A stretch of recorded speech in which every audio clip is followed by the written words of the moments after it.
এবার বাংলাদেশ সফরে আসতে যাচ্ছে ব্রাজিলের জাতীয় ফুটবল দল।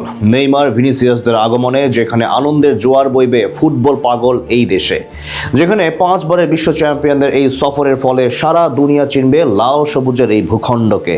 তবে কবে ঢাকার মাটিতে পা রাখবেন নেইমাররা, সে কথাই জানবো রিপোর্টে।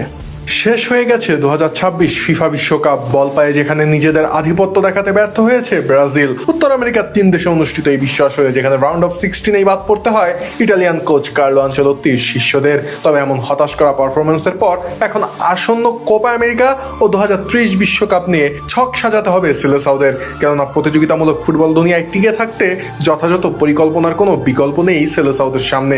তাই তো হতাশাজনক এই বিশ্বকাপ মিশন শেষে এবারে নিজেদের ভবিষ্যৎ নিয়ে বিশাল এক কর্মপরিকল্পনা সাজাতে শুরু করেছে ব্রাজিল জাতীয় ফুটবল দল, যেখানে আন্তর্জাতিক প্রীতি ম্যাচ খেলতে ভারতে যাওয়ার চিন্তা ভাবনা করছে 5 বারের বিশ্ব চ্যাম্পিয়নরা। শুধু তাই নয়, এশিয়ায় সেলেসাওদের এই সফরে আয়োজক হবার সুযোগ থাকছে বাংলাদেশের সামনেও, যেখানে নেইমারদের ম্যাচ আয়োজন নিয়ে বিবেচনা করা হচ্ছে লাল সবুজের এই দেশকে। উল্লেখ্য যে ESPN ব্রাজিলের প্রতিবেদন অনুযায়ী 5 বারের বিশ্ব চ্যাম্পিয়নদের উপমহাদেশে নেওয়ার জন্য ভারতীয় আয়োজকদের সঙ্গে প্রাথমিকভাবে আলোচনা শুরু করেছে ব্রাজিলিয়ান ফুটবল কনফেডারেশন CBF, যেখানে 2026 বিশ্বকাপ চলাকালে CBF ভারতীয় স্টেক হোল্ডারদের সঙ্গে আলোচনা শুরু করেছিল।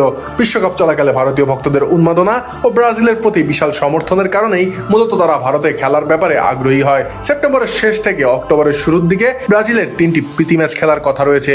25 ও 29 সেপ্টেম্বর টাউনসভিল ও ব্রিসবেনে অস্ট্রেলিয়ার বিপক্ষে 2টি ম্যাচ চূড়ান্ত হয়েছে। তৃতীয় ম্যাচটি নিয়ে চলছে আলোচনা, যেখানে সম্ভাব্য আয়োজক হিসেবে ভারতের কথা ভাবা হচ্ছে। এমনকি বাংলাদেশেও সেলেসাওদের ম্যাচ আয়োজনের জোর গুঞ্জন উঠেছে।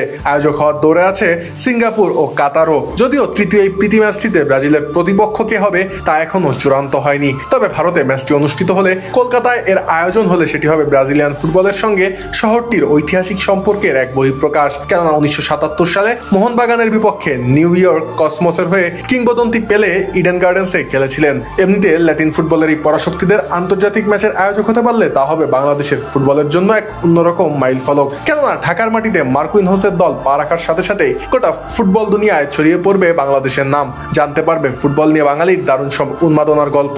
এমনিতেও গেল 2 বিশ্বকাপে লাল সবুজের এই দেশে দ্য গ্রেটেস্ট শো অন আর্থকে ঘিরে যে বিশাল উন্মাদনা দেখা গিয়েছে তা মুহূর্তেই নজর কেড়েছে গোটা ফুটবল দুনিয়ার, যেখানে ব্রাজিল ও আর্জেন্টিনার ম্যাচকে ঘিরে বড় পর্দায় হাজার হাজার মানুষের খেলা দেখা কিংবা প্রিয় দলের জার্সিতে বুবুজেলা হাতে নানান রকম রং বেরঙের সাজে ফুটবল পাগল বাংলাদেশিদের উন্মাদনায় মাততে দেখা যায়। সামাজিক যোগাযোগ মাধ্যমের কল্যাণে যে চিত্র মুহূর্তেই ছড়িয়ে পড়ে সারা বিশ্বে। শুধু তাই নয়, শুধু ল্যাটিন আমেরিকার দেশ আর্জেন্টিনা থেকেও ভক্তরা বাংলাদেশে আসে এখানকার ফুটবল উন্মাদনা সরেজমিনে দেখতে। তাই ব্রাজিল যদি বাংলাদেশ সফরে আসে তবে তা দেশের ফুটবল প্রেমীদের আরও একবার পাগল পাড়া করে তুলবে বলে বিশ্বাস সংশ্লিষ্টদের।